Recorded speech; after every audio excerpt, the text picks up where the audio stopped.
Well, hello, Internet. So today I'm back to talk about another holiday horror film. I'm sure a lot of you that subscribe to my channel or just watching this video are probably into movies, and you have a very elongated watch list of films that you need to see. Sometimes you're scrolling for something to watch, and you stumble upon a sci-fi original horror film with the title Letters to Satan Claus, and you realize to yourself, I need to, in this very moment, watch this movie. And why did you watch it? You'll never know. You'll have to ask your therapist. As always, if you could like the video and subscribe to the channel, helps me out a lot and lets me know the type of content you're looking for. I've got a lot of new content coming in the future, a lot of already existing content, and I look forward to getting more out there for my subscribers and my new subscribers. Really looking forward to this review in particular. So Letters to Satan Claus is directed by Emma Jean Sutherland. After returning to her hometown of Ornaments, a big city news reporter faces the demons of her past following a simple typo in her letter to Santa, a harmless mistake that summoned Satan to kill her parents. This movie is about as ridiculous as you would assume. And what's interesting about it is how it's modeled after a lot of these straight-to-TV Hallmark films that are produced so terribly and that have characters with ridiculous names. Almost all of them are like, this small-town girl runs a bookstore, and wouldn't you know it, the man of her dreams comes into the bookstore.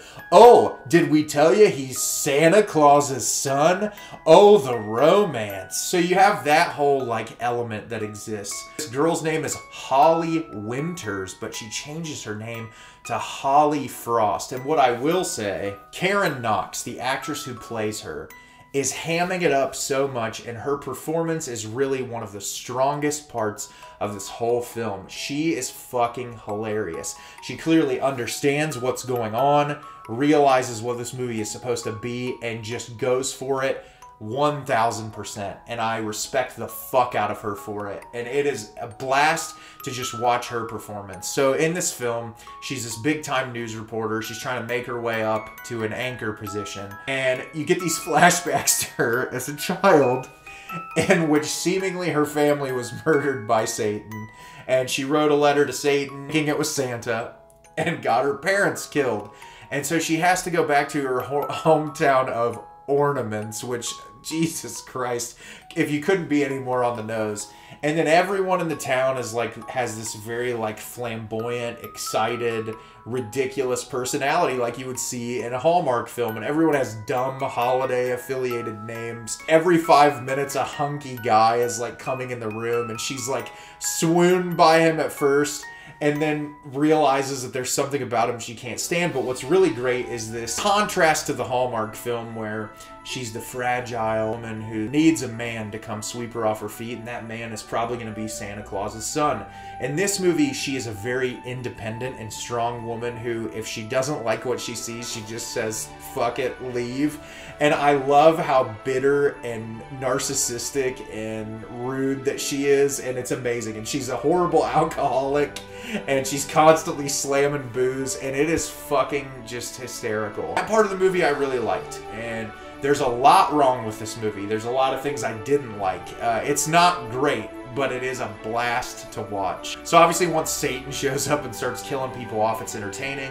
There's some really fun moments. The biggest issue that I have with this movie is it never takes it to that level of like violence and ridiculousness that I want it to get to. And because this movie is a sci-fi original, obviously limited to how explicit it can be, like even in the film they try to make some jokes that have to be censored because of it being on a major television network. It is still entertaining. I just wish that it could be amped up to 1,000 and that this movie would have been more gory and over the top. There are some really funny kills in this movie. One pertaining to eyeballs that reminded me of the Child's Play 2 moment where the guy gets his eyeballs poked out by the doll making machine. That was really fucking entertaining to watch. But yeah, I wish it was kind of taken over to that next level. Some of the acting in this isn't great, which obviously it's not supposed to be. It's supposed to be over the top. There's this joke that's constantly made throughout the movie about kids vaping, and I don't know if that's like a trademark of these Hallmark Christmas movies or what the joke was supposed to be. That got kind of grating after a while, and I was like, maybe I'm just not in on it and don't understand what this is going for, but a lot of the humor is really funny, and it works because of how self-aware it is. And I've talked about this in a couple other movies. I talked about Jack Frost, and I talked about Thanksgiving. And when you watch those movies have a hyper sense of self-awareness that's almost to its detriment, where it doesn't take the source material seriously enough to work, and it is just hamming it up to where it's like, okay, we get the gimmick, it's getting old. This movie understands that it's self-aware, but has enough restraint to take it seriously enough that it's comical. The third act is, to me, the worst part of this movie, when it sort of falls into its own trope, and it doesn't really nail it for me. I was kind of left wanting more at the end of it.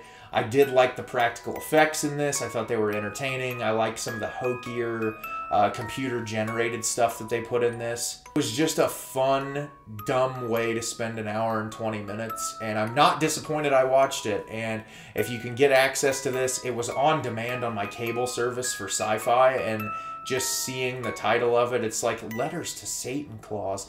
I have to watch this movie.